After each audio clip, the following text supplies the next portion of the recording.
ubundi rero ukuntu gacaca yagenze ni ukuvuga ngo inteko rusange y'abaturage yabaga iteranye noneho inyangamugayo za gacaca zicaraga hano muri uruhande abatangabuhamya n'abakicara ku rundi ruhande n'abaje kuburana bakicara ku rundi ruhande.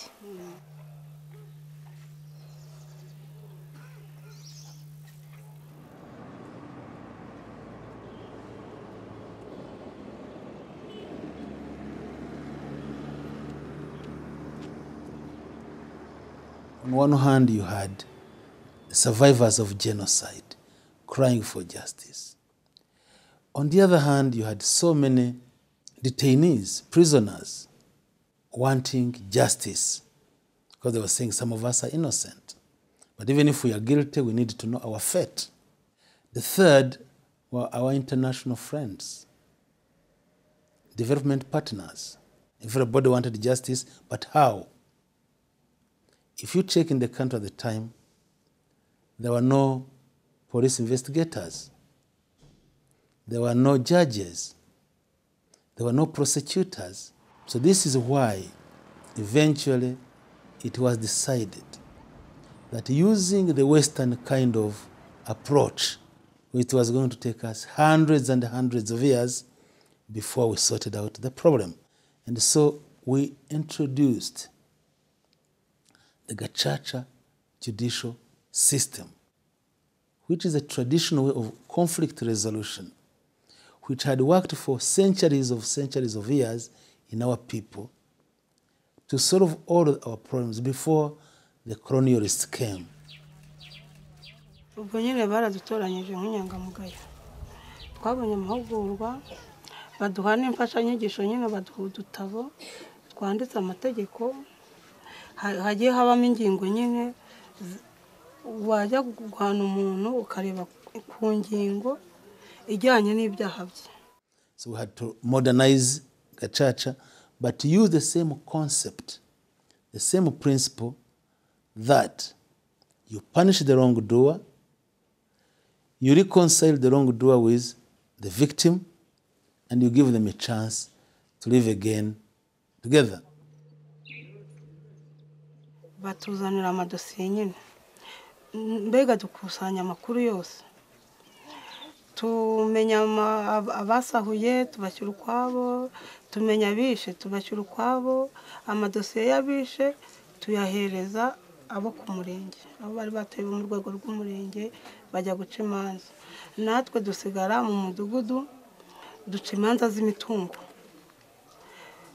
Ubundi uruhare rwa mbere rwabaye urw'abantu bacitse ku icumu kuko abundi amakuru y'abantu bacu bapfuye abantu benshi banze kuyavuga ndetse n'ikuntu ibintu byacu byangijwe tumaze kuyatanga n'abandi nyirizina baratinyuka baravuga ubwo noneho ukuri kugenda kuza gutyo kugaragara.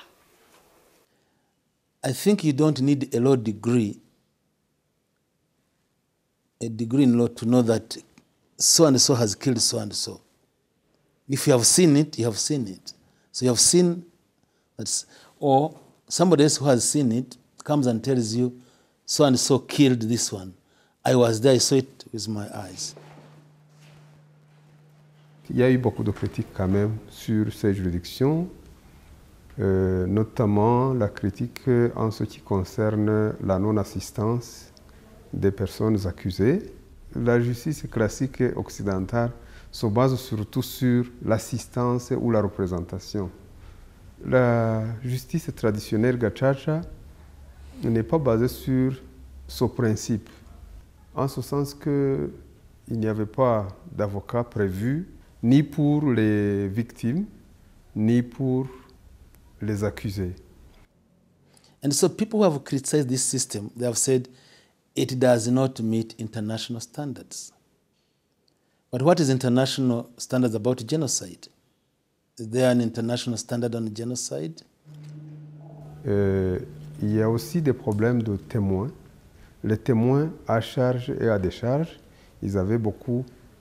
Certains avaient des menaces, et cela dépendait des milieux où les procès se déroulaient. Si c'était dans un milieu où il y avait beaucoup de Hutus. Les personnes qui témoignaient à charge étaient mal vues. Si les procès se déroulaient dans un milieu pro-Tutsi, ces personnes qui témoignaient à des charges recevaient aussi des menaces. We are proud of Gacaca because if you compare it with what other courts have done in the same period, you get impressed with the success of Gacaca. First of all, we take the ICTR, the International Criminal Tribunal for Rwanda.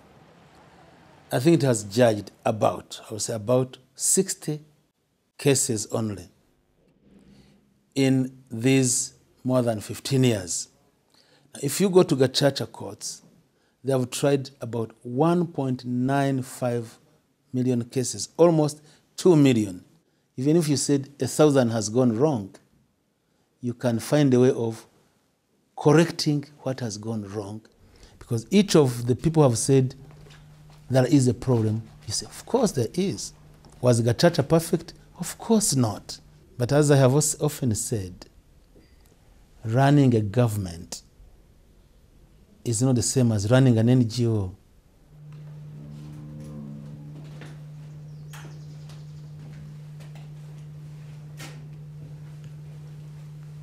Ikintu cyiza mbona nashimira Gacaca, Gacaca yaratwegeranyije iduhuza n'abadukoreye ibyaha mu gihe umuntu yabonaga umuntu akamuhunga. Ni ukuvuga ngo ubu yaraduhuje idushyira hamwe turegerana ku buryo umuntu yatinyutse uwo yatinyaga. Anywhere you go to Rwanda now, people are living peacefully together. You can't say 100% they have been reconciled, but you can say 100% they are living peacefully side by side, and they have accepted that the worst has happened to them, and they have accepted to work for the best in their future. Thank you very much.